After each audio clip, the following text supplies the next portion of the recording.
Bismillahirrahmanirrahim. Alhamdulillahirabbil alamin wassalatu wassalamu ala sayyidina wa maulana Muhammadin wa ala alihi wa sahbihi ajma'in. Subhanaka la ilma lana illa ma 'allamtana innaka antal alimul hakim wa tub 'alaina innaka antat tawwabur rahim. Rabbi shrah li sadri wa yassir li amri wa hlul 'uqdatam min lisani yafqahu qawli. Amma ba'du faqala al-muallif rahimahullahu ta'ala wa nafa'ana bihi wa bi'ulumihi wa bi'ulumina fid dharaini amin ya rabbal alamin. Malam ini kita akan membahas kitab Sittina Mas'alah, sudah sampai pada halaman yang ke-24, yaitu tentang fardunya mandi. Kewajiban-kewajiban mandi apa saja. Bismillahirrahmanirrahim. Wa furudul ghusli. Utawi pira-pira fardune adus mandi al-wajibi kang wajib. Wajibe mandi bi haidin sebab haid. Au nifasin atau nifas, au janabatin atau jenabat. Bi khurujil mani jenabate kelawan sebab metuning mani au dukhuli hasyafatin atau mlebune hasyafah fi farjin ing dalem farji. Wa furudul ghusli durung ana khobare iku an-niyatu niat. Bab ini menjelaskan tentang kewajiban mandi. Jadi mandi itu mandi wajib istilahnya. Terus kewajiban dalam apa yang harus dilakukan. Harus dan wajib dilakukan dalam mandi wajib. Yang pertama tadi niat, disebutkan yang pertama adalah niat. Sebelum menjelaskan tentang niat, maka kita harus tahu dulu, kalau niat kan sudah dibahas dari pertama niat wudu itu dan seterusnya. Itu jelas kalau karena segala sesuatu itu harus dengan niat, innamal a'malu binniyat. Nah, mandi wajib itu apa yang menjadikan orang itu harus mandi wajib? Seseorang harus mandi wajib karena haid. Perempuan yang sudah umur haid, maka setelah selesai haid, menstruasi, maka wajib baginya mandi. Atau selesai nifas. Nifas itu kalau haid sudah barang tentu sudah pada tahu, bagi perempuan, ibu-ibu, masalah haid itu, kalau setelah haid harus mandi, wajib mandi. Atau setelah nifas.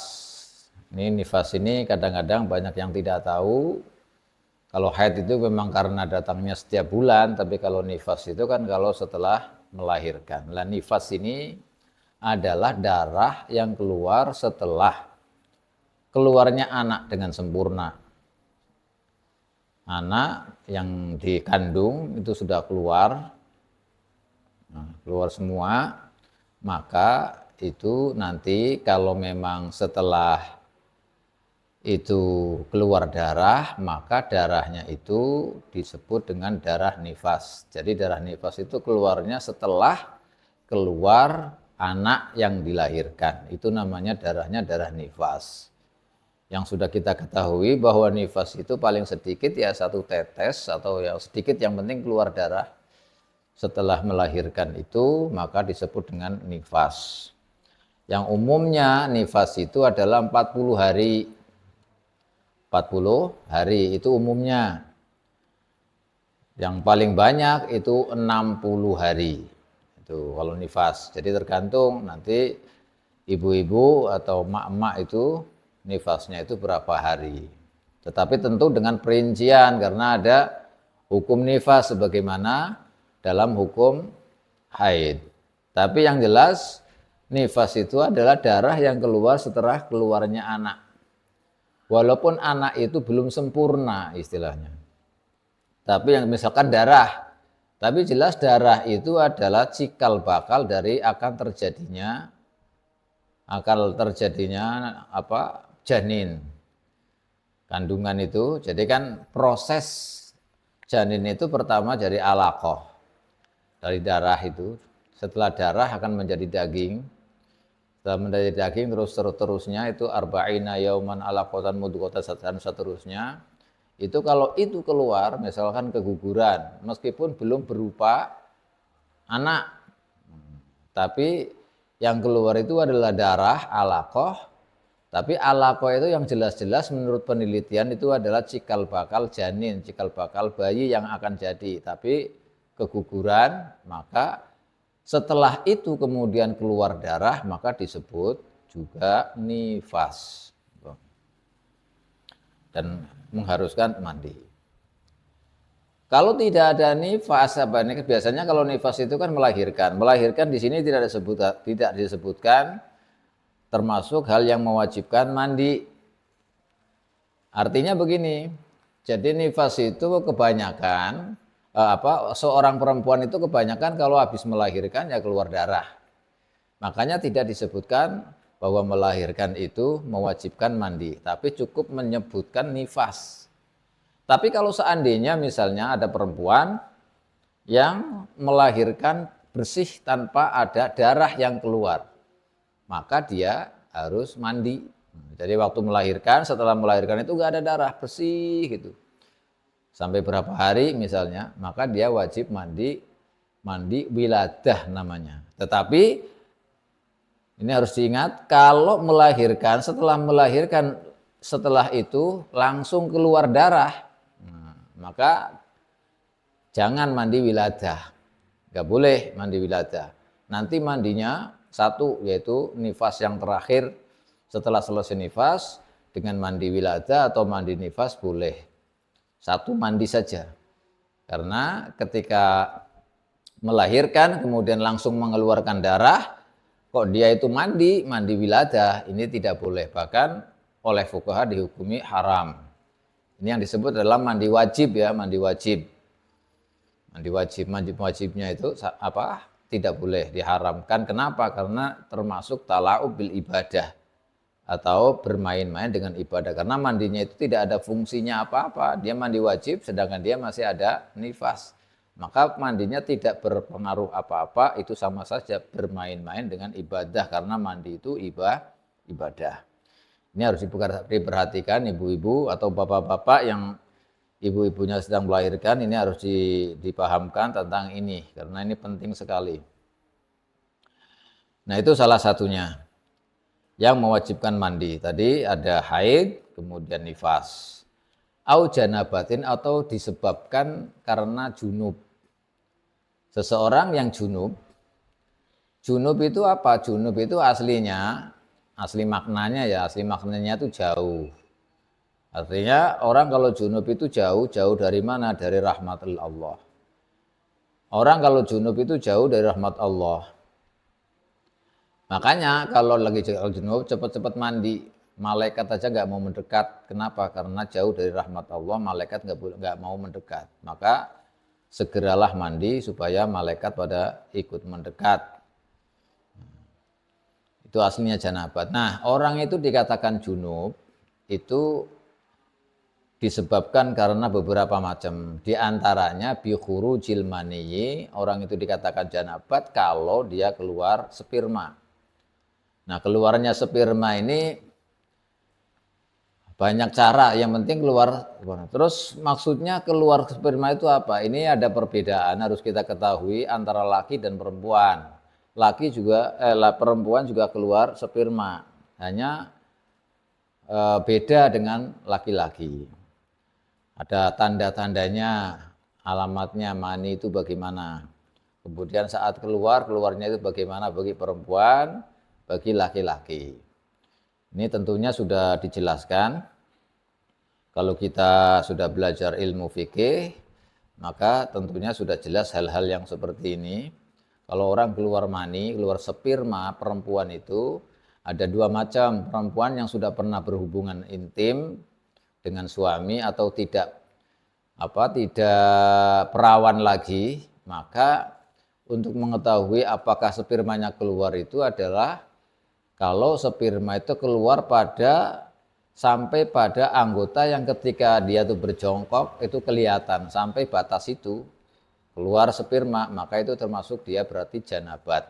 Walaupun tidak sampai keluar total, Tapi keluarnya sudah sampai pada anggota zohir, yaitu anggota yang ketika dia berjongkok itu kelihatan, maka ini termasuk dia berarti dalam keadaan junub atau janabat. Ini bagi orang yang sudah tidak perawan. Tapi kalau sudah perawan, maka sperma itu keluar sampai di luar keperawanannya itu. Nah, itu namanya sampai keluar di luarnya keperawanan itu. Ini dijelaskan oleh para ulama, oleh ahli fikih dengan jelas untuk mengetahui apakah mani itu benar keluar atau bagaimana. Bagi perempuan ada dua macam tadi. Nah kalau laki itu jelas keluar sampai pada keluar di seperti air kencing lah istilahnya. Jadi air kencing yang harus diistinja. Nah, jadi di luarnya yang harus seperti air kencing, yang keluarnya itu bisa dibasuh atau dibersihin. Kalau air kencing keluar itu kan tempatnya itu kan harus dibersihin. Sampai pada batas-batas itu kok keluar. Maka itu berarti dia keluar sperma. Kalau keluar sperma seperti tadi berarti dia adalah orang yang junub janabat dan wajib mandi baginya. Tapi kalau misalnya janabat itu keluarnya sperma itu tidak sampai keluar pada batas yang tadi yang saya sebutkan. Misalnya mau keluar kemudian dipegangi atau diikat sehingga tidak sampai pada keluar ke anggota yang tadi saya sebutkan, maka berarti dia belum keluar sperma atau belum dikatakan orang yang junub. Jadi keluarnya itu harus sampai pada batas, yaitu ketika tempat yang harus dibersihkan dari kotoran, dari najis itu ketika beristinja, ketika cebok. Gitu. Nah, ini yang pertama. Nah, untuk mengetahui mani, karena ada beberapa hal yang keluar dari kemaluan kita itu ada wadi, ada madhi, ada mani. Dan masing-masing punya kriteria sendiri, alamatnya sendiri-sendiri. Kalau mani ini yang keluar itu biasanya tidak langsung kayak air gitu, tapi secara bertahap. Jadi kayak ceret-ceret begitu. Kemudian dilihat dari sifat-sifatnya. Sifat-sifatnya itu sifat-sifatnya kalau basah itu seperti adonan roti baunya, tapi kalau kering itu kayak bayadul bed, nah, kayak putih-putihnya telur. Dan biasanya kalau keluar itu ada rasa nikmat, ada rasanya itu. Nah itu salah satu ciri-ciri daripada mani. Kalau bukan begitu, bukan mani berarti.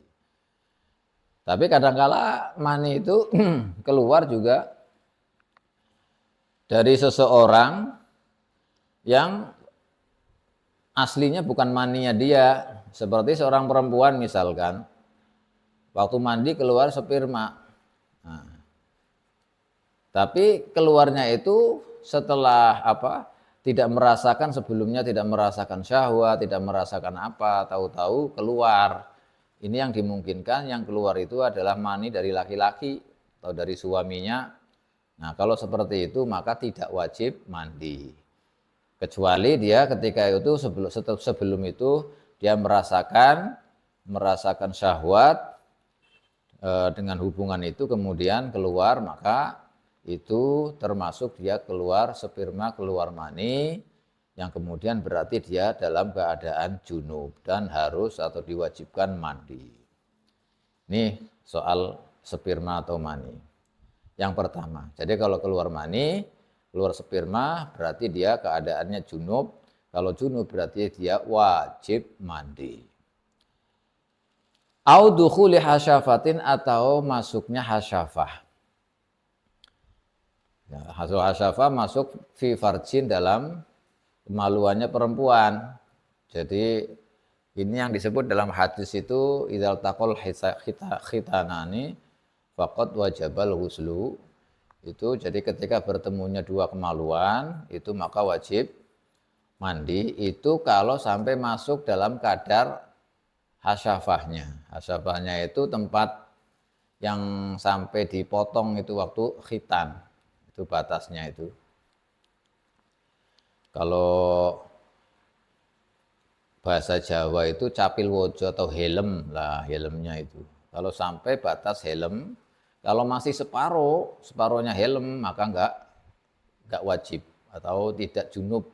Jadi harus semua helm yang masuk ke dalam farji, maka itu mengakibatkan dia berarti junub yang mengharuskan mandi. Meskipun ketika memasukkan itu atau masuknya itu tidak sampai keluar air sperma, tetap dia wajib mandi. Karena dia dengan masuknya hasyafah itu berarti dia telah melakukan berarti dia dalam keadaan junub atau janabat. Maka kalau sudah dikatakan junub, dia wajib mandi. Ini sebab-sebab bagaimana kita supaya tahu apa yang menyebabkan kita itu wajib mandi atau mandi wajib. Ini tadi disebutkan sebab-sebabnya. Sedangkan fardunya mandi, kewajiban dalam mandi yang pertama adalah niat. Niat sebagaimana sudah dijelaskan. Kalau pertama itu niat itu adalah qasdu syai' muqtaronan bi fi'lih. Jadi kita menyengaja melakukan sesuatu dibarengkan dengan melakukan sesuatu itu tersebut, yaitu dengan pertama kali air menyentuh di tubuh kita, berbarengan dengan awal pertama kali air itu menyentuh tubuh kita, maka itu disitulah niat. Dan niat itu gimana digambarkan oleh musannif iki an yanwiya kaya dene yen to niat sapa al junub wong sing junub, niat raf'al janabati ing raf'al janabah, ngilangi janabat. Jadi niatnya orang yang junub, misalnya niat nawaitu raf'al janabati. Kalau dari junub tadi yang disebabkan dengan keluarnya sperma, keluarnya mani atau dukhulu hasyafah. Wal haidu lan niat itu kalau bagi orang yang junub niatnya raf'al janabah. Wal haidu lan niat sapa wong sing haid, wadon sing haid niat raf'al haidi ing ngilangi haid. Wan nufasa'u lan wadon sing nifas niate raf'an nifasi ing ngilangi nifas. Jadi masing-masing ada niatnya kalau orang haid berarti niatnya raf'al haid. Kalau nifas berarti raf'al nifas. Tapi kalau janabat berarti raf'al janabah, menghilangkan junub. Kalau haid berarti menghilangkan haid, kalau nifas berarti menghilangkan nifas. Ini boleh niat yang seperti ini. Au yanwiya utawa yen to niat sapa kulun saben-saben wong siji dari mulai orang yang junub, orang yang haid, orang yang nifas, niat istibahatas sholati ing amrih wenange salat. Jadi mandi itu supaya diperbolehkan sholat.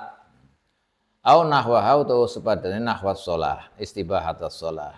Nyatane nahwu mimma sanging perkara-perkara yaftakiru kang butuh apa ma ila huslin maring atus atau sesamanya kayak nawaitul husla ri rafil hadatsil akbar misalnya. Atau menghilangkan janabat, lil janabati semuanya boleh kalau dalam mandi ini. Atau saya mandi niatnya supaya karena supaya bisa sholat atau bisa apalah yang diperbolehkan untuk yang supaya hal-hal yang haram itu menjadi boleh seperti baca Quran atau itu boleh juga niat supaya untuk bisa membaca Al-Quran. Atau sesuatu yang dibutuhkan untuk mandi pokoknya. Au ada afardil wusli atau mendatangi kefardunan mandi. Boleh juga. Au ada al-ghusli atau niat mendatangi atau niat melakukan mandi saja, mandi wajib. Maka enggak apa-apa. Ini harus dalam niat-niat ini harus disebutkan. Kenapa? Karena mandi, niat ini wajib itu karena mandi itu ada dua, ada mandi yang bersifat ibadah, ada mandi yang bersifat adah. Makanya harus dijelaskan dalam niatnya mandi. Niatnya mandi itu apa? Kalau memang junub berarti niatnya dari raf'il janabah. Kalau haid itu tadi seperti contoh-contoh niat yang sudah disebutkan tadi. Kalau tidak niat seperti itu maka mandinya tidak sah. Karena mandi itu ada dua, sedangkan tujuannya niat itu untuk membedakan antara mandi ibadah dengan mandi adat. Nah, karena mandi ada kalanya mandi cuman kebiasaan aja. Artinya untuk supaya kan bau yang nggak enak, bau keringat, bau apa atau kalau nggak mandi kan nggak enak gitu. Maka itu kan mandinya mandi adat. Bukan mandi wajib yang bersifat ibadah. Tapi kalau mandi wajib itu adalah mandi yang dimaksud adalah mandi ibadah, maka harus ada niatnya. Karena fungsinya salah satunya kalau menurut ulama ahli fikih, niat itu untuk membedakan antara yang adat dan antara yang bukan adat. Makanya harus niat. Ini harus diperhatikan hal-hal yang seperti ini. Karena kalau nggak seperti itu, maka tidak sah. Tapi sebaiknya masalah mandi nih, mandi itu sebaiknya kalau ulama-ulama kita itu kalau mandi walaupun bukan mandi janabat, mandi biasa lah, mandi adat itu sebaiknya juga diniati karena ada banyak mandi-mandi yang disunahkan. Contohnya mandi mau mendatangi perkumpulan pertemuan supaya nggak bau, kita disunahkan mandi, maka niat mandi untuk mendatangi perkumpulan, ini sunnah hukumnya. Kemudian mandi untuk menghadiri pengajian, menghadiri kajian atau apa saja itu juga disunahkan. Disunahkan untuk mandi salah satu mandi-mandi yang disunahkan. Sebaiknya kalau kita mandi walaupun itu bukan mandi wajib tetap diniati. Atau niat mandi taubat, bisa saja semuanya itu. Jadi kita mandinya itu enggak rugi gitu. Jadi mendapatkan pahala bukan hanya sekedar adat. Kalau sekedar adat kita enggak ada niatan apa-apa, enggak dapat apa-apa. Tapi kalau kita diniatin mandi meskipun itu menghilangkan kotoran atau menghilangkan bau karena ada sesuatu yang disunahkan, maka kita diniatkan mandi sunnah seperti tadi itu nanti kita akan berpahala, dapat pahala walaupun mandinya bukan mandi wajib. Kalau mandi wajib jelas dapat pahala karena wajib itu.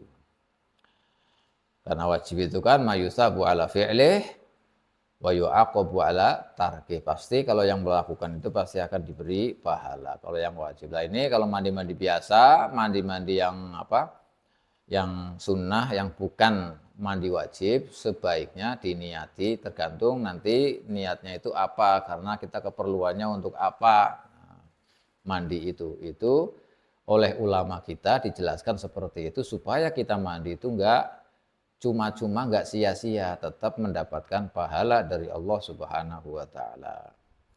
Kita mau kemana Jumatan niatnya mandi sunnah Jumat, dibarengi niat mandi taubat, dibarengi macam-macam, banyak sekali niatnya.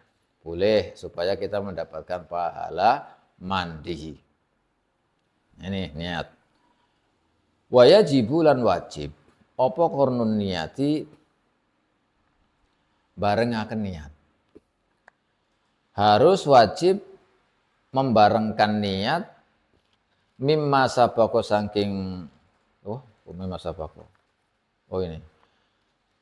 Wajib barengkan niat bi awwali magsulin kelawan kawitane perkara atau anggota yang dibasuh. Minal badani yang tetap saking badan. Niatnya itu hampir sama dengan wudhu. Kalau wudhu kan kornun niatnya, membarengkan niatnya saat awal pertama membasuh wajah. Nah kalau mandi, maka juga pertama yang dibasuh itu yang bagian mana? Kalau pertama yang dibasuh yang bagian kepala, maka niatnya berbarengan dengan pertama kali air menyentuh kepala. Itu. Lah kalau misalkan bukan dari kepala, dari pundak sini misalnya, dari punggung misalnya, atau dari kaki, maka yang pertama kali terkena air, itu disitulah tempat niatnya. Maka kemudian yang lain-lain itu nanti tinggal ngebiur aja. Itu boleh.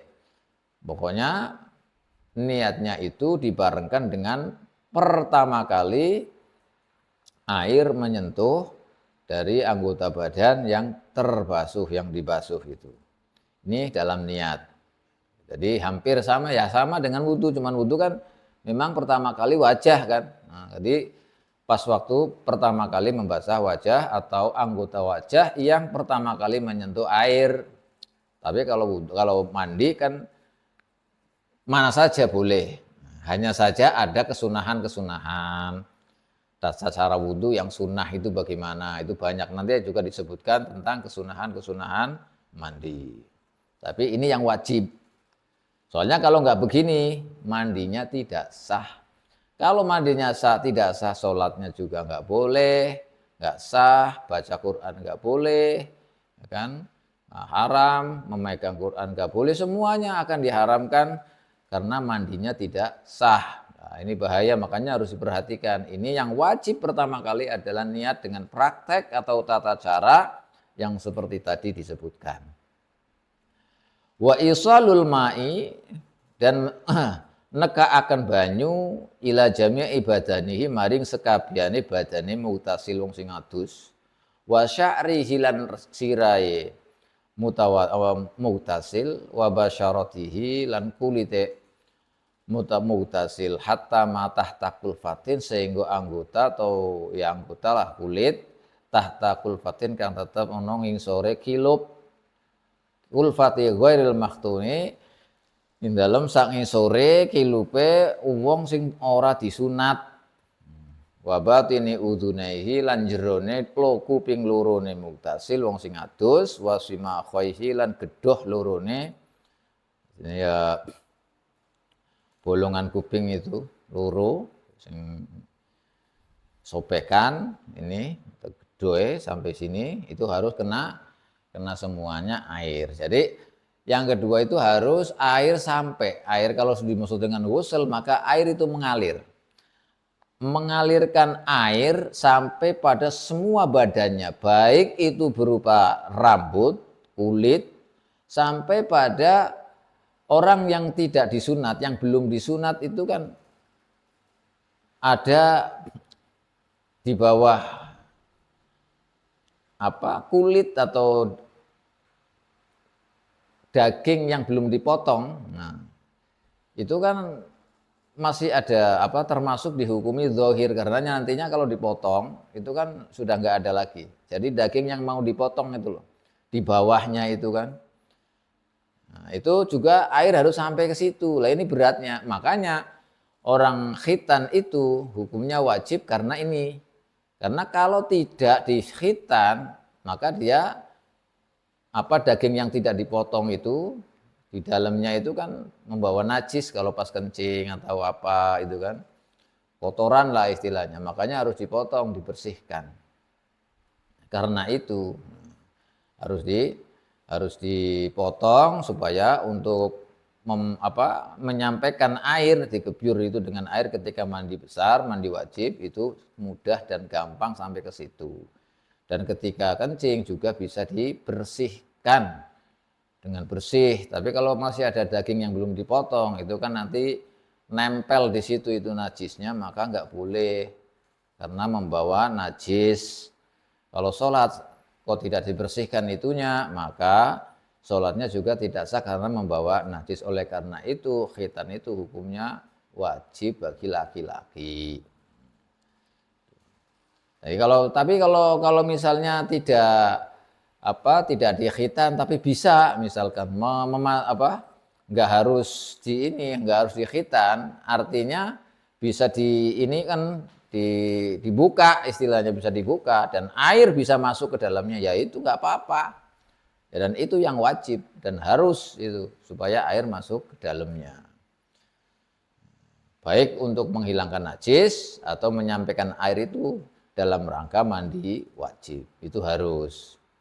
Juga air itu harus sampai pada dalamnya telinga ini yang lubang-lubang ini, kemudian sampai yang beset-besetan ini, yang garis-garis begini, sampai simakhoihi, ini juga harus semuanya terkena air, kena aliran air.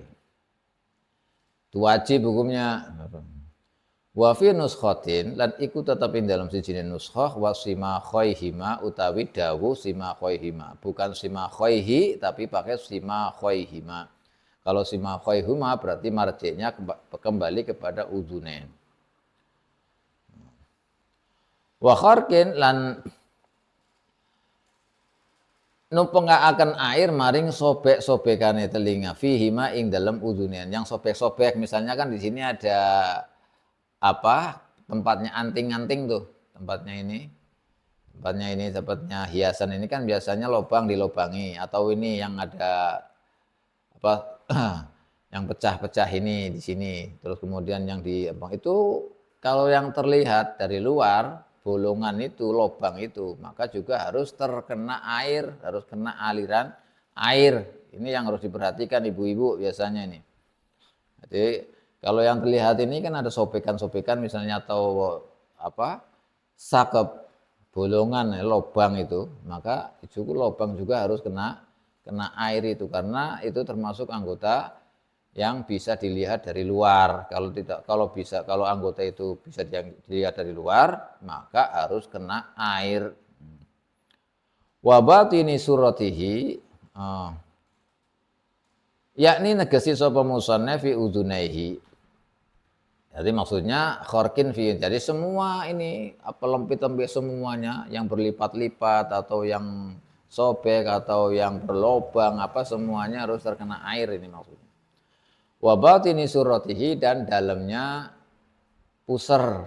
Nah, pusarnya orang itu kan biasanya agak ke dalam atau bagaimana, ada yang melempit gitu, maka itu juga harus air sampai ke situ. Wa al-yaihi, dan bokong lurune mugtasil, artinya sampai pantat yang ada lempit-lempitan semuanya itu, ada siku-siku liku-liku itu semuanya harus terkena air. Wa fi nuskhatin lan iku tetep ing dalam sebagian nuskhah baina aliyaihi utawi dawuh baina aliyaihi. Maksudnya ya, jadi kalau anggota yang di antara dua pantat itu kan kadang-kadang itu ada sesuatu yang lempit atau bagai susah, itu tetap harus dikenain air. Kalau enggak berarti nanti itu masih harus dibasuh lagi, terkena air.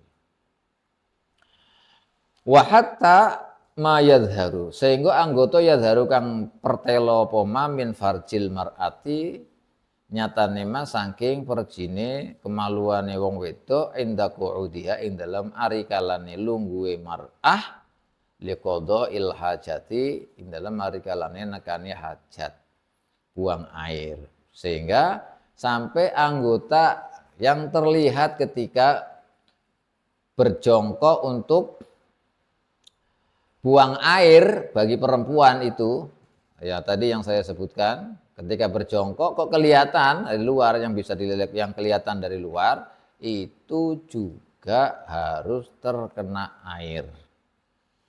Harus juga terkena air, karena itu semuanya anggota zahir, bukan anggota batin. Jadi kalau dari kemaluannya perempuan ketika duduk untuk buang air, yang kelihatan itu harus terkena air juga. Makanya kalau mandi bukan hanya berdiri saja, ya berdiri, ya duduk, supaya semua air bisa, semua badan ini bisa terkena air semuanya. Lipat-lipatannya semuanya bisa terkena air. Ini kewajiban dalam mandi. Wa izalatun najasati, lan ngilangi najis. Ngilangi najis min ala badanehi, saking sandukure badane wong sing adus. Ingkanat lamun kok ana apa najasah, ayin najasatu alaihi ngatasé badan. Iku alaihi ana sing ngatasé badan. Jadi kalau misalkan ada najisnya di badannya, maka hilangkan dulu najisnya. Hilangkan dulu najisnya. Misalkan di tangan atau di kaki atau di mana saja, kalau ada najisnya sebelum mandi itu dibersihin dulu. Dicuci dulu, dihilangkan dulu supaya nggak ada najisnya. Soalnya kan beda nanti menghilangkan najis, kalau kita mengalirkan air kan otomatis nanti air yang menyentuh najis itu jadinya najis. Jadi air mutanajis, maka nggak boleh. Tapi ini dibahas oleh para ulama mazhab kita Syafi'i, ini kalau najisnya najis ainiyah. Najis yang ada bisa kita lihat, najis yang bisa diterkalah dengan ihdal hawas, dengan salah satu indera, itu bisa, maka harus dihilangkan dulu. Karena kalau mandi kemudian langsung nggak dihilangkan, maka air yang mengenai najis itu akan jadi air mutanajis. Kalau air mutanajis tidak boleh digunakan untuk mandi, maka najis harus dihilangkan dulu. Ini kalau najis ainiyah. Tapi kalau najis hukmiyah, ini ada perbedaan pendapat oleh para ulama. Imam Nawawi menjelaskan kalau misalkan najisnya hukmiyah, maka tidak apa-apa. Karena najis hukmiyah itu bisa suci dengan rasul ma, dengan menyiratkan air kepada najis hukmiyah. Najis hukmiyah adalah najis yang tidak ada bekasnya, tidak ada baunya, pokoknya tidak ada apa-apa. Kita tahu bahwa itu terkena najis, tapi nggak ada baunya, nggak ada warnanya, nggak ada apa-apanya. Tapi kita tahu bahwa itu adalah pernah kena kecipratan najis istilahnya. Karena kecipratan najis, maka itu hukumnya najis. Kalau menurut kita fikih itu harus dihilangkan dengan air, kan begitu.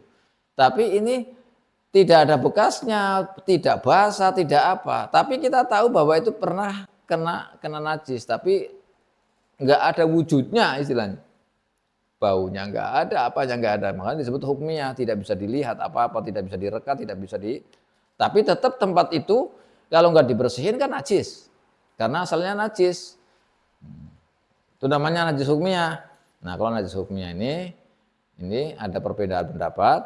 Ya, kalau menurut Imam Nawawi dan kebanyakan mazhab kita Syafi'i itu tidak apa-apa kalau dibasuh, kalau tidak dihilangkan dulu. Tapi meskipun demikian ya sebaiknya dibersihin dulu.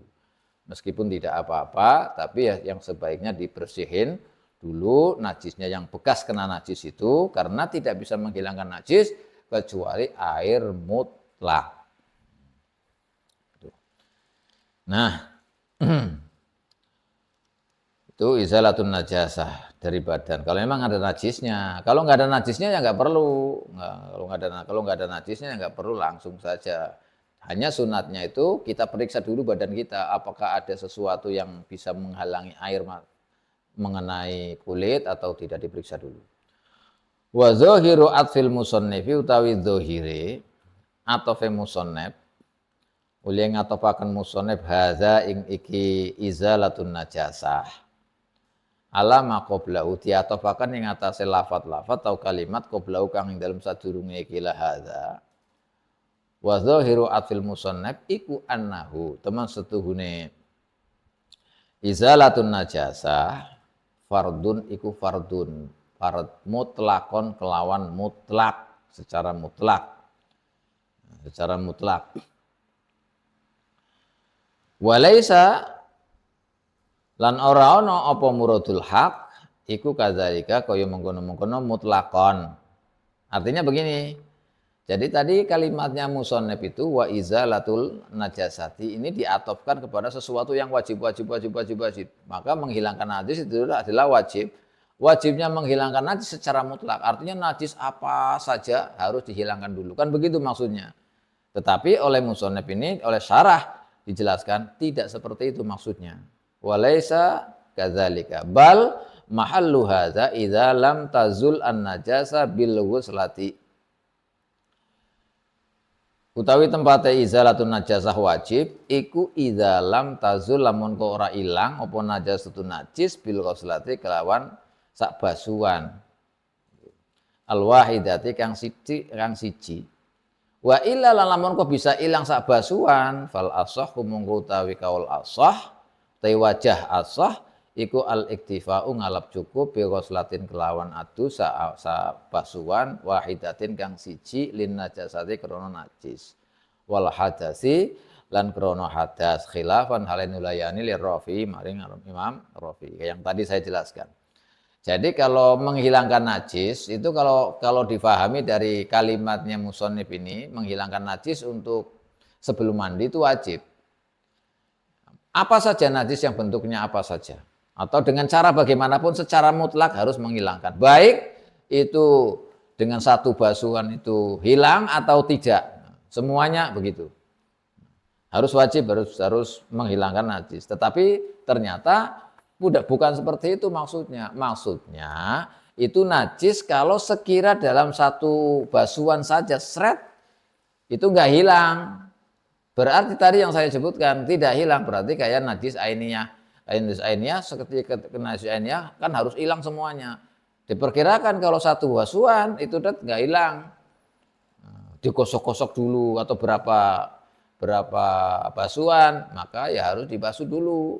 Tapi kalau misalkan satu gebyuran, satu basuhan itu hilang seperti najis hukmiyah, maka boleh menggebyurkan air kepada anggota badan yang terkena najis, yang ada najis. Jadi satu untuk menghilangkan najis itu, najis hukmiyahnya. Yang kedua juga untuk menghilangkan hadasnya boleh. Ini menurut Imam Nawawi. Berbeda kalau Imam Rafi'i. Kalau Imam Rafi'i enggak boleh, tetap harus izalatun najasa sendiri untuk menghilangkan hadas sendiri. Berarti harus 2 kali. Dihilangkan dulu baru nanti dibuat untuk mandi.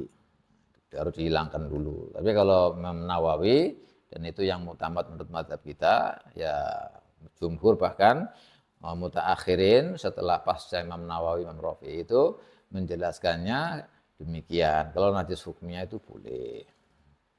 Satu, langsung dibuat mandi. Karena memang najis hukmiyah kan untuk menghilangkan najis hukmiyah itu cuma dengan disiratkan saja air itu, digebyurkan saja sudah hilang itu najis. Tapi tetap menurut Imam Rafi'i tidak boleh, harus masing-masing. Oleh karena itu, karena ada perbedaan pendapat, yang bagus bagaimana kita sunnah menghilangkan najis dulu. Kenapa? Karena ada kaidah fiqhiyah, keluar dari khilaf itu hukumnya sunnah, seperti dalam Faraidul Bahiyah itu, wa mustahabbunil khuruju ya fata minal khilafi hasba ma qad sabata, itu hukumnya sunnah. Kalau ada khilaf itu kemudian kita lakukan supaya tidak terjadi khilaf, berarti kita harus menghilangkan najis dulu, setelah itu baru mandi. Itu yang bagus. Juga dapat kesunahan khuruj minal khilaf, keluar dari perbedaan pendapat antar ulama. Wa wasofa lan nyipati sopal musonnefu musonnef al-ghusla ing atus bil wajibi, disipati kelawan wajib, artinya mandi wajib maksudnya.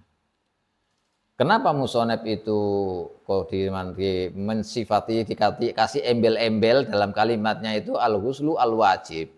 Nazoron krono ningali ila anna kalamahu maring teman setuhune dawe musonef iku fi bayani mala buddha minhu, iku ing dalem mertela akan perkara kang tan kena ora apa minhuma. Wa illa lamun ora kok ngono, ora disipati al-ghuslul wajib, fal ghuslu mongko utawi adus al masnunu kang den sunataken iku kal wajibi kaya dene ta padha karo mandi wajib fima ing dalam perkara zakara kang wis nutur sapa musannaf ing ma. Makanya al ghuslul wajib. Kalau tidak disebutkan al ghuslul wajib, maka orang yang membaca itu kita ini akan berpahaman, memberi paham, oh berarti mandi sunnah juga sama begitu. Padahal tidak sama. Yang dijelaskan semuanya ini dari awal tadi adalah mandi wajib, bukan mandi sunnah. Maka mandi sunnah tidak seperti itu. Oleh karena itu dikoyiti atau disifati. Nah, dikoyiti itu kan bahasa usul fikih. Jadi muqayyad bil wajib itu al-wasf. Jadi disifati karena apa? Al-ghuslu al-wajib. Maka maksudnya seperti itu. Kalau mandi sunnah ya tidak seperti itu. Aturannya lah ini yang disebutkan dijelaskan di sini adalah maksudnya mandi wajib. Wa ma siwa zalika utawi perkara siwa zalika kang sakliyane yang wis ditutur semuanya kabeh tadi, mulai pertama niat dan seterusnya ini sunanun iku sunnah. Yang lain yang tidak disebutkan dari tadi semuanya itu adalah sunnah lil ghusli kadue adus. Jadi semua yang tidak disebutkan tadi itu, yang sudah disebutkan kan tadi wajib. Yang tidak disebutkan ya, selain itu adalah sunnah-sunnah mandi. min tasmiyatin, nyatanya saking baca basmalah. Baca bismillah ketika mandi itu sunnah. Tapi hati-hati, maksudnya mandi baca bismillah, oleh baca bismillah awalnya dalam kawitannya ghusl. Baca bismillah pada permulaan mandi, ini sunnah hukumnya. Tapi kalau mandinya berada di tempat yang di situ ada mirhat, apa mirhat? Jadi WC itu ya. Jadi kalau mandinya di tempat yang ada WC-nya, di WC itu ya tidak disunahkan pakai dengan mengucapkan atau membaca basmalah cukup di hati saja, karena kita kan tidak boleh membaca surat atau membaca ayat di kamar mandi yang ada WC-nya itu, maka tidak sunnah. Nah ini yang dimaksud membaca basmalah disunahkan pada permulaan mandi itu kalau mandinya tidak ada, bukan di tempat yang ada WC-nya, di tempat pemandian biasa seperti hammam. Hammam itu hammam bahasa fikih, bukan hammam yang istilah sekarang. Kalau hammam istilah sekarang itu campur baur, yang namanya kamar mandi yang ada WC-nya dan lain-lain itu namanya hammam kalau bahasa Arab yang sekarang. Kalau bahasa Arab yang dulu yang namanya hammam itu bukan seperti itu. Hammam itu adalah tempat pemandian air panas di dalam tanah untuk menghilangkan kotoran, itu namanya hammam. Dahulu ada di Suriah, kemudian di Son'a di Yaman itu ada. Dan alhamdulillah saya juga pernah mandi di situ, di hammam itu yang di Sana'a itu ya, di Sana'a, di Son'a lah bahasanya. Jadi hammam khusus bukan untuk buang air, tapi memang khusus mandi dan airnya panas, airnya hangat. Jadi kalau mandi ke situ itu kotoran hilang semua. Biasanya kalau pengantin mau jadi pengantin itu pada mandi di situ, nanti habis dari situ celing, bersih sebersih-bersihnya, karena memang pemandian khusus itu airnya panas, airnya hangat gitu. Jadi kotoran itu keluar semua. Nah, itu. Jadi kalau baca bismillah itu di tempat atau mandi di kali misalnya, nah, di kali atau di sungai ya, atau di manalah yang tidak ada WC-nya, maka disunahkan membaca basmalah. Wa ghusli kafaihi, dan mengusap basuh epek-epek lorone wong salasan kelan ping telu. Ini kayak di wudu juga disunahkan membasuh dua telapak tangan 3 kali. Nah, 3 kali juga disunahkan lagi. Wamat madotin, dan kekemu wastinsakin lan nyerot banyu irung. Matmado dengan istinsyak, jadi berkumur ya, dan menghirup air, namanya istinsyak, disedot gitu terus kemudian dibresakan, jadi berkumur itu kemudian dikeluarkan airnya. Begitu juga yang air yang masuk ke hidung juga dikeluarkan. Wahakadha, dan kaya mengkono sak terusi kabeh itu adalah sunnah ila tamamil wudu'i, tumeka sempurnane wudu. Wa fi nuskhatin, lan iku tetep ing dalam sijine nuskha, satu nuskha lagi, wa wudu'in lan wudu. Begitu juga sunnah dalam wudu. Nah, dalam satu nuskha itu ada tambahan ila tamamil wudu'i, wa hakadza ila tamamil wudu'i.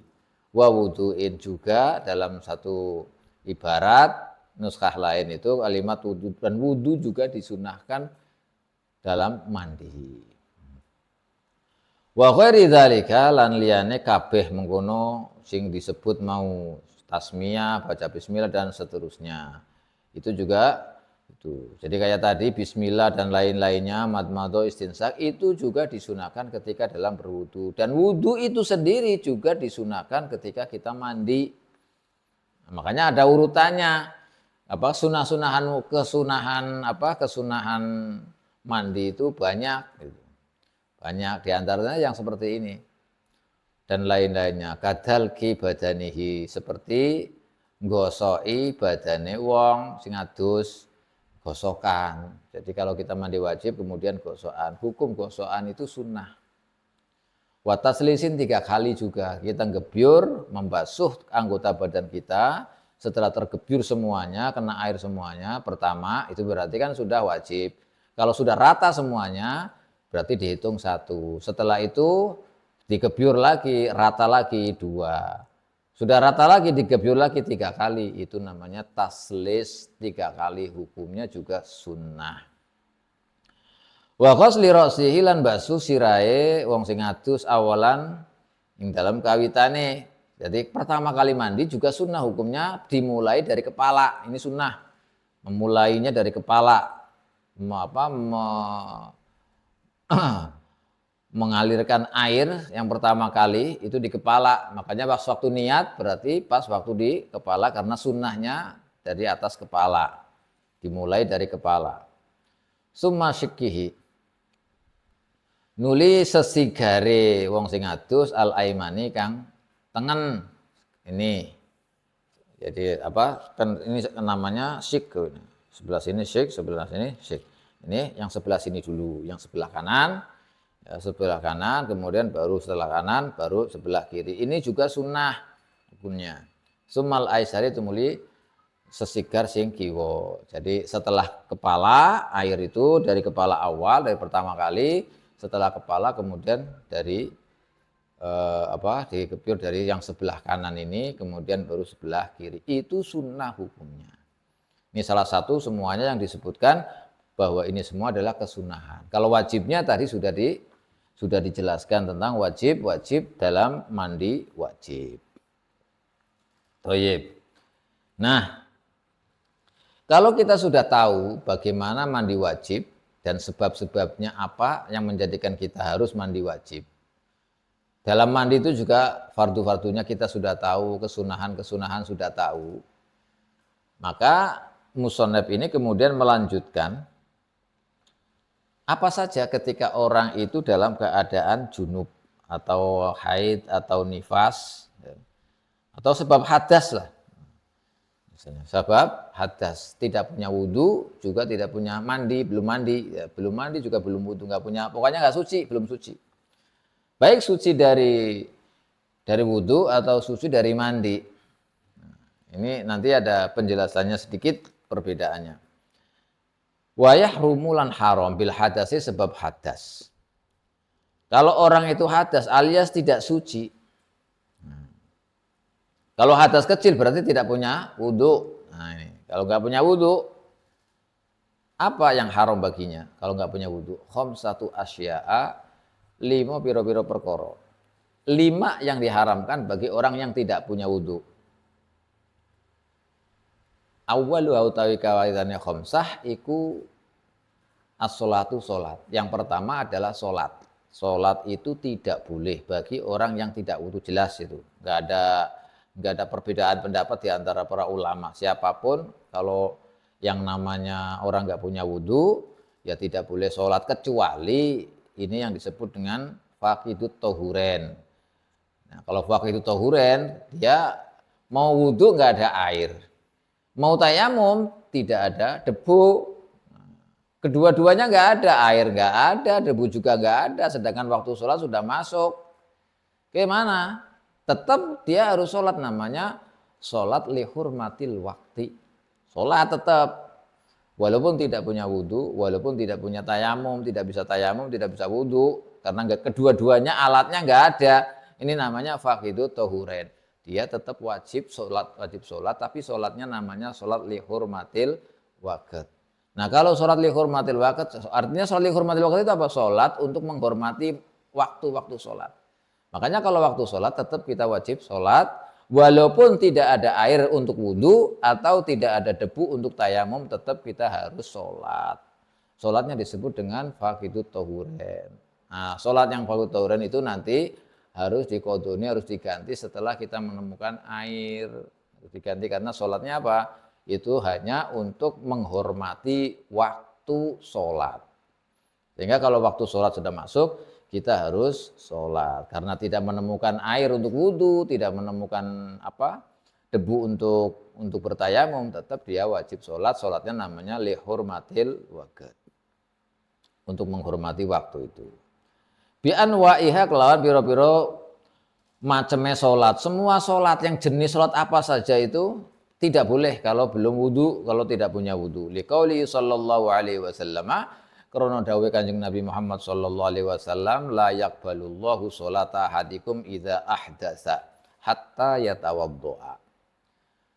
Ora nrimo sinten Allah Gusti Allah sholata ahadikum ing salate salah siji ning sliramu kabeh idza ahdatsa ing dalem ari kalane hadas sapa ahadukum hatta yatawaddoa sehingga wudu sapa ahadukum. Ini ada hadisnya. Jadi kalau orang itu tidak punya wudu terus sholat, maka Allah tidak menerima sholatnya orang yang nggak punya wudu itu. Siapapun, sehingga dia itu wudu untuk sholat. Jadi kalau sholat nggak punya wudu tidak diterima oleh Allah alias tidak sah oleh para ulama, maka haram hukumnya. Harus pakai wudu. Wa fi makna sholat lan iku ing dalem maknane sholat seperti sholat, kandungannya itu haram tidak boleh. Sajdatu tilawati utawi sujud tilawah wa syukur dan sujud syukur. Sujud syukur juga seperti sholat hukumnya. Artinya harus punya wudu sujud tilawah. Sujud tilawah itu sujud yang ketika membaca surat atau ayat yang ada tilawahnya. Yang kita tahu bahwa tempatnya itu di Al-Quran itu ada 14. Itu mesti nanti di mushaf itu ada tulisan atau di bawahnya itu ada garis red. Nanti ada tulisannya sajdah. Lah itu yang maksudnya adalah sujud tilawah atau sujud syukur. Nah sujud syukur juga sama, harus punya wudhu. Kalau nggak punya wudhu nggak boleh sujud syukur. Syukur itu apa? Kita mendapatkan nikmat yang agung. Misalnya kita sudah lama nggak ketemu anak, dianggapnya bagaimana? Tahu-tahu ternyata anaknya itu masih selamat dan bisa ketemu, bisa diselamatkan. Syukur kepada Allah terus sujud syukur. Atau apa sajalah yang kira-kira kita mendapatkan nikmat ketika hujumun nikmah. Jadi nikmat yang tiba-tiba datang yang agung, yang tidak seperti biasanya maksudnya, maka kita disunahkan sujud syukur. Nah sujud syukur ini hukumnya seperti sholat, yaitu harus punya wudhu. Kalau nggak wudhu nggak boleh sujud syukur, termasuk tutup aurat. Nah itu juga nggak boleh buka aurat. Jadi hukumnya seperti sholat, sujud tilawah juga seperti sholat, tutup aurat, harus punya wudhu, ya seperti itu. Nah, wasaniha utawi nomor loro nih, khomsah atau tawaf juga sama, harus suci, harus punya wudhu. Nggak boleh kalau nggak punya wudhu tawaf itu nggak sah. Bi anwaihi kelawan piro-piro warnane tawaf. Macamnya tawaf, mau tawaf kudu, mau tawaf ifadah, itu semuanya itu harus punya wudu karena syaratnya tawaf itu harus suci. Harus suci. Hukumnya itu seperti sholat. Hanya saja ada perbedaan, kalau tawaf kan bergerak nggak apa-apa, kemudian berkata atau baca yang selain dari yang dibutuhkan juga nggak apa-apa. Tapi dalam skala suci dan menutup aurat ya, itu hukumnya seperti sholat. Ini biar jatahnya selesai nih, kita setiap pertemuan minimal itu 4 halaman. Dan insya Allah nanti bisa selesai atau khatam. Ini diteruskan sedikit. Li'annahu krana temen sedurunge tawaf iku biman zilati sholat, kelawan gon-goni sholat, seperti sholat. Tawaf itu seperti sholat. Disunahkan suci, disyaratkan suci, disyaratkan menutup aurat, juga niat. Niat itu dengan perincian itu di bab haji. Niat tawaf itu apakah niatnya masuk dari pertama nusuk atau niat sendiri atau bagaimana, itu ada keterangannya dan nanti di bab haji. Yang jelas hukumnya itu seperti sholat dalam sebagian masalah. Kalau masalah suci jelas sama dengan sholat. Tutup aurat juga sama dengan sholat. Kama waroda kaya perkara waroda kang tumeka kang warid kang teka apa fil hadis sing dalam hadis, sebagaimana dijelaskan dalam hadis, yaitu seperti yang dikatakan oleh Rasulullah, at-tawafu bil baiti bimanzilatis shalah. Ala innallaha qad ahalla fihi nutqa faman nataqa fala yantiqu illa bi khairin, kata Rasulullah. Ini hadisnya. At-tawafu bil baiti bi manzilatis shalah ala innallaha qad ahalla fihi nutqa bil kalami qad ahalla fihi nutqa faman nataqa fala yantiq illa bi khairin. Nah ini hadisnya itu. Maka hukumnya tawaf itu sama dengan sholat dalam hal tadi yang disebutkan. Wasali suha utawi sing nomor telu dari khomsah, telune khomsah.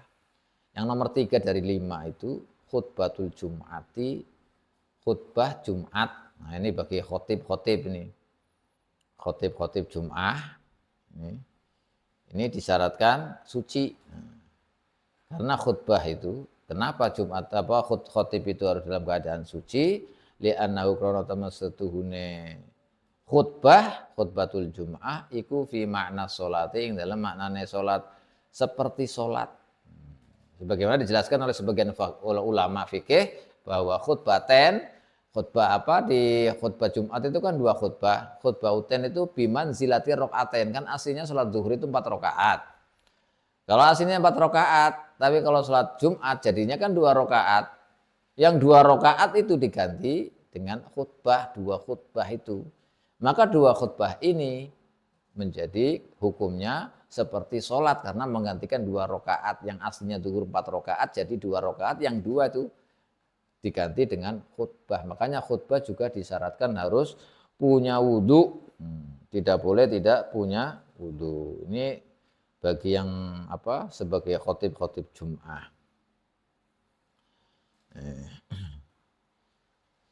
Tapi ya harus tahu juga itu maksudnya Jumat itu ketika menyampaikan yang 5 rukun itu loh, yang 5 rukun, yang rukunnya khutbah itu hasil sabrun wara'an adaban dawim sahro tajidi amala. Itu yang syarat rukunnya khutbah.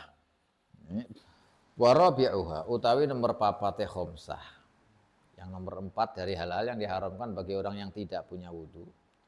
Masul mushafi iku ndemek mushaf, menyentuh mushaf. Liqaulihi ta'ala krana dawuh Allah taala la yamassu illal mutahharun. Ora oleh ndemek ing mushaf sapa illal mutahharun kejaba wong sing suci-suci. Nah, ini sudah maklum kalau orang tidak punya wudu tidak boleh menyentuh mushaf. Tidak boleh menyentuh mushaf. Karena mushaf itu suci. Maka yang menyentuh juga harus suci. Kalau nggak punya wudu tidak boleh menyentuh mushaf. Secara singkat saja itu. Wa khamisuha utawi sing nomor 5 terakhir dari hal-hal yang diharamkan bagi orang yang tidak punya wudu, hamluhu iku nggawa mushaf, membawa mushaf. Ayil mushaf tegese membawa mushaf juga haram. Enggak boleh. Li'annal hamla krana teman setuhune nggawa mushaf iku ablahu luwih banget minal masih katimbang demek. Jadi nomor 5 itu membawa mushaf, tadi menyentuh. Lah ini bukan menyentuh, tapi membawa, dan membawa ini lebih parah. Menyentuh masih ringan lah, tapi kalau membawa ini lebih parah, makanya juga diharamkan bagi orang yang tidak punya wudu membawa mushaf. Illa an yakuna kejaba yen to ana apa mushaf iku tabian atut. Ada orang membawa mushaf tapi bukan mushafnya, di dalamnya ada sesuatu. Kaan yahmila koyotini. Kopar di Qur'annya mushafnya itu bukan sendirian, tapi ada barang lain misalnya. Kaan yahmila koyo yen to nggawa sapa wong muhdis, wong sing hadas, amtiatan ing pira-pira barang perkakas fiha kang iku tetep ing dalem amtia mushafun atau mushaf. Jadi ada barang-barang, bukan hanya mushaf, ada tas misalnya. Di dalam tas itu ada pakaian, ada macam-macam lah. Termasuk ada mushaf. Maka kita membawa tas itu yang ada mushafnya, ada pakaiannya, enggak apa-apa, boleh. Tuh. Wa mithlul mushaf lan iku ngumpamani mushaf fi ma zakarahu ing dalam perkara kang nyebut sapa musannif ing ma utawi perkara kutiba kang den tulis sapa ma lidirosati krana kanggo belajar. Kalau hikayatune papan. Nah, artinya seperti hukumnya mushaf, seperti mushaf hukumnya yaitu sesuatu atau papan tulis atau apa sajalah itu. Yang ditulis mushaf, yang tulisannya itu adalah untuk dipelajari. Kayak papan tulis, kita nulis papan tulis, di papan tulis Quran misalnya. Walaupun sebagian ayat atau apa, tapi tujuannya adalah untuk dirosah. Saya yang menulis untuk dirosah. Dengan cuma-cuma misalnya, kan ada orang nulis untuk pribadi atau orang lain tanpa dibayar. Jadi kita nulis sendiri tujuannya untuk dipelajari. Maka saburoh atau papan tulis yang seperti itu juga tidak boleh disentuh, tidak boleh dibawa karena hukumnya itu seperti mushaf. Itu kalau lidirosah. Atau saya nulis, tapi saya nulis itu ada yang bayar. Nah, itu ada yang bayar. Jadi saya menulis bukan dari saya sendiri majani, cuma-cuma gratis, tapi ada orang yang bayar menyuruh saya untuk menulis di papan tulis gitu. Maka gimana? Ya maka niatnya lidirosah, dia yang menyuruh saya itu. Apa niatnya untuk didirosah atau bukan dirosah? Yang bukan dirosah seperti misalnya nulis tamimah. Tamimah itu apa? Tamimah itu kalau bahasa kita ya tamimah atau litabaruk untuk menjaga orang, menjaga rumah misalnya. Itu tamimah. Apa sih tamimah bahasa Indonesianya itu? Jadi sesuatu kita nulis Quran supaya rumah ini dijaga oleh Allah dari jin atau dari makhluk-makhluk halus atau dari apalah yang tidak disukai, dari sihir macam-macam, itu namanya tamimah. Apa bahasa kita Indonesia itu?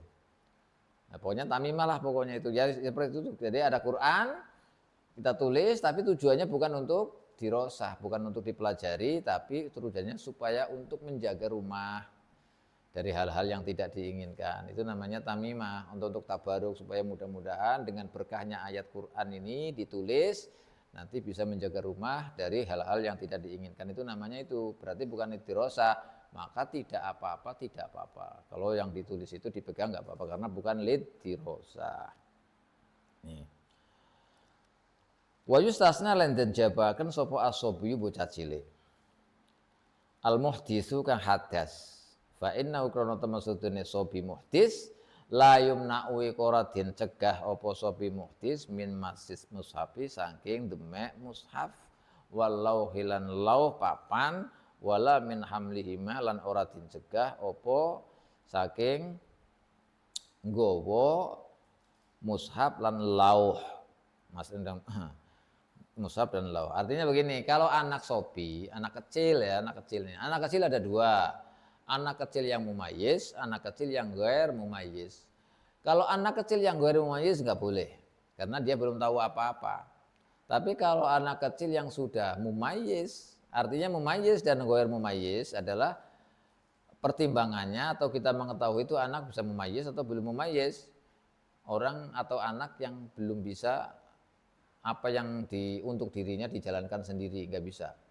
Cebok masih dicebokin, makan masih dimakan, masih dikasih makan, pakaian enggak bisa sendiri. Semuanya masih belum bisa dilakukan oleh sendirinya. Tapi kalau ada anak yang sudah tahu, sudah bisa dilakukan sendiri kemudian tahu ini najis, ini apa semuanya, itu namanya mumayyiz. Caranya wudu tahu ini itu.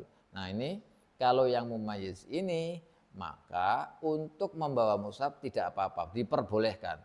Membawa lauh atau papan tulis tadi yang tertulis ada Qur'annya yang lidirosah itu juga tidak apa-apa. Oleh para ulama kenapa kok dibedakan? Ya karena anak kecil itu kalau sedikit-sedikit suruh wudu susah karena namanya juga anak kecil. Jadi kalau mau belajar misalnya anak mau belajar baca Al-Quran, maka membawa Quran meskipun tidak dalam keadaan berwudu nggak apa-apa. Boleh anak kecil itu. Tapi anak kecil yang mumayyiz, bukan anak kecil yang ghair mumayyiz. Karena ini untuk mempermudah, karena untuk menjaring atau memancing supaya dia itu mau belajar Al-Quran. Maka menyentuh nggak apa-apa, membawa pun tidak apa-apa untuk belajar. Bagi anak kecil yang sudah mumayyiz, sobi al-mumayyiz. Nah ini sudah sampai di sini, saya cukupkan.